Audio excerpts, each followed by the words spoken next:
और आज का जो बड़ा सवाल है वो इसी खबर से जुड़ा हुआ है। हमारा आज का बड़ा सवाल, अमरनाथ यात्रा पर हमला कर आतंकवादियों ने इंसानियत को शर्मसार किया। क्या हो अब सरकार की रणनीति, और इस पर चर्चा करने के लिए हमारे साथ स्टूडियो में मौजूद हैं मेजर जनरल ध्रुव सी कटोच। बहुत बहुत शुक्रिया जनरल कटोच आपका। जनरल कटोच, इससे पहले भी अगर हम अमरनाथ यात्रा की बात करें, इससे पहले भी अमरनाथ यात्रा पर आतंकी हमला हो चुका है, बेस कैंप पर भी आतंकवादी हमला कर चुके हैं। लेकिन इस बार जब हमला हुआ तो दो तीन चीज़ें बहुत साफ थी कि इस तरह के ख़तरे पहले थे। जिस तरह से हमने देखा कि लश्कर तोयबा ने एक तरह से एक वीडियो जारी करके कहा था बुरहान वानी के मारे जाने की डेट जो है वो नज़दीक थी और उसको लेकर के आतंकवादी प्लानिंग में थे। तो इस तरह की आशंका थी कि ऐसा कर सकते हैं, लेकिन इस आशंका के बावजूद उसको रोक नहीं पाए। कैसे देखते हैं इसको आप? नहीं, देखिए, तैयारी तो पूरी थी रोकने के लिए, और मेरे अपने विचार से उस तैयारी में कोई छूट नहीं थी जी। लेकिन लेकिन उग्रवादी भी अपनी तरफ से कोशिश करता है और इस समय पर वो सफल हो गया जी। सफल हुआ एक जगह पर।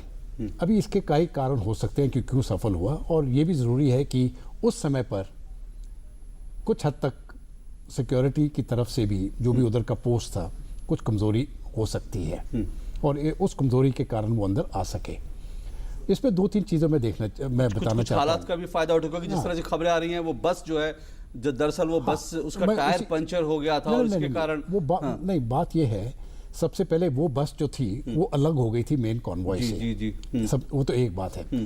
तो उन्होंने प्रोटेक्शन जो सिक्योरिटी फोर्सेस ने वहां पर दी, जो सीआरपीएफ की जो उधर सिक्योरिटी थी, वो प्रोटेक्शन मेन कॉन्वॉय तक की थी, और उसके बाद वो प्रोटेक्शन हटाया गया 7 बजे के बाद।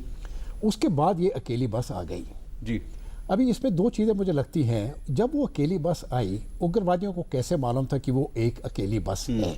इसका मतलब ज़रूर है कि बेशक ये पाकिस्तान से आए होंगे, बेशक इसमें पाकिस्तान का हाथ होगा, लेकिन स्थानीय सपोर्ट था।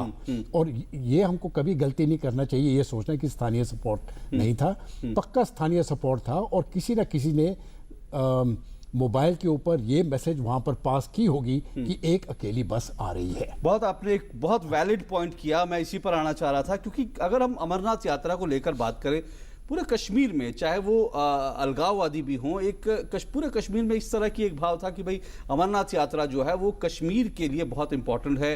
कश्मीर का जो एक तरह का फैब्रिक है, जो जिसको कश्मीरियत वो कहते हैं, कश्मीरियत के लिए बड़ा ज़रूरी है। लोग चाहते हैं कि वहाँ पर यात्री आएँ और यात्रा चलती रहे। लेकिन उसके बावजूद जो है अगर स्थानीय सपोर्ट इस तरह का मिल रहा है, तो आपको लग रहा है कि एक क्या आतंकवादी, जो स्थानीय आतंकवादी हैं, क्या वो बौखलाए हुए हैं? आर्मी जिस तरह से ऑल आउट ऑपरेशन चला रही है, या फिर दूसरा एक वजह जो दूसरे लोग ये भी देख रहे हैं कि पिछले दिनों हमने कुछ आतंकवादियों के जो बयान देखे, वो कहते हैं कश्मीरियत कुछ नहीं बची है, हमें कश्मीरियत से कोई लेना देने, हम कश्मीर में शरिया लागू करना चाहते हैं। तो ये जो रेडिकलाइजेशन है, क्या इन दोनों ने इसके पीछे बड़ा काम किया? रेडिकलाइजेशन तो बहुत हो चुकी है, लेकिन कश्मीरियात भी अभी तक भी है वहां पर कश्मीर में। प्रॉब्लम यह है कि जब हजारों लोगों को इस संख्या में आप इस प्रकार को देखते हैं, हजारों लोग हैं, तो वहां पर जरूर 10, 15, 20, 30, 40, 50, 100 तक भी नफरी होगी जो उग्रवादियों की तरफ होंगे जी। मेजॉरिटी नहीं है, ये तो मैं भी मानता हूं, लेकिन ये कहना कि 100% के लोग सब कश्मीरियात की तरफ चल रहे हैं, ये भी बोलना गलत है। तो यहां पर भी जो कुछ लोग हैं, कुछ सपोर्टर्स हैं, उनकी तरफ से वो सपोर्ट इन टेररिस्ट को जरूर मिला है जी। और इसलिए ये कामयाब हो सके। सिक्योरिटी फोर्सेस की तरफ से जो चूक, जो मैं अपनी तरफ से समझता हूँ, एक कोई सिस्टम होना चाहिए अकेली बस को रोकने का, और अगर फर्ज करो उन्होंने रोकी भी है तो उनको आगे जाने नहीं देना चाहिए था। नहीं, जो सिक्योरिटी को लेकर जो बिंदु है, जाहिर तौर पर आज दिन भर जो बैठकें चली हैं उसमें क्या कुछ कमी रहेगी, उस पर लगातार काम हो रहा है, उसमें कोई दो राय नहीं। और जैसे आपने कश्मीरियत की बात की, इतना बड़ा बयान मुख्यमंत्री महबूबा मुफ्ती ने दिया, वो कह रही कश्मीरियत जो है वो शर्मसार हुई है, और इस तरह से करो। और कश्मीर में भी लोग जो हमने देखा कि आज सड़कों पर उतरे और वो कह रहे हैं कि इस तरह का हमला, कश्मीरी लोग कह रहे हैं इस तरह का हमला नहीं होना चाहिए, गलत है पूरी तरह से।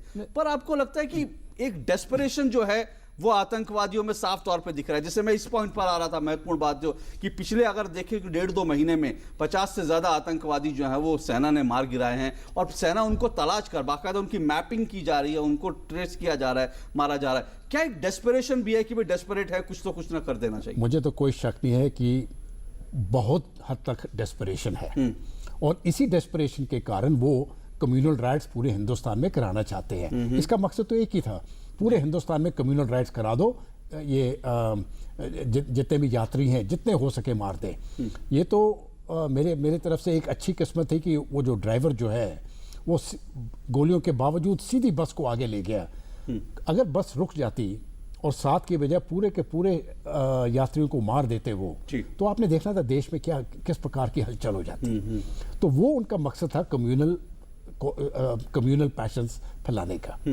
और एक कारण कम्युनल पैशन फैलाने का ये है कि उग्रवादियों की जो नफरी है कश्मीर में वो कम होती जा रही है। उनको बहुत कम सक्सेसेस मिल रहे हैं। ये इनको एक अचानक एक टारगेट मिल गई और इसमें वो सफल हो गए। हो सकता है यहाँ पर भी इनको सफलता नहीं मिलती, लेकिन चलो कभी ना कभी उग्रवादियों को भी सफलता मिल जाती है। लंबे अरसे पर ये खेल के तरफ अगर खेल के दौरान खेल की नज़रों से आप देखेंगे तो कभी ना कभी जो अपोजिशन पार्टी है उसको एक जीत का छोटी जीत लेने का भी मौका मिल जाता है। तो ये मैं मानता हूँ मिल गया है, लेकिन ये भी इनको बहुत महंगा पड़ेगा क्योंकि पहली बार जो है पूरे कश्मीर के लोग सड़कों पे उतर आए हैं उग्रवादियों के अगेंस्ट। लेकिन और ये इसमें कोई ये एक अच्छी बात है कि अगर श्रीनगर में टूर एंड ट्रैवल ऑपरेटर और कश्मीर में एक जो नागरिक संगठन है वो अगर इसके खिलाफ सड़कों पर उतरे, ये अच्छी बात है।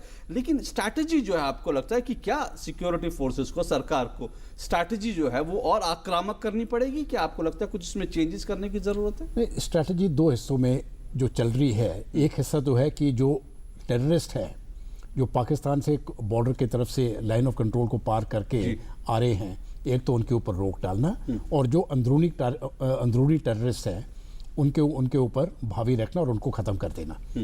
अभी पाकिस्तान की ये कोशिश रही है सालों से कि जो भी अंदर कश्मीर के अंदर जो टेररिस्ट मर जाते हैं उनकी नफरी को बराबर रखने के लिए बाहर से टेररिस्ट भेजते थे।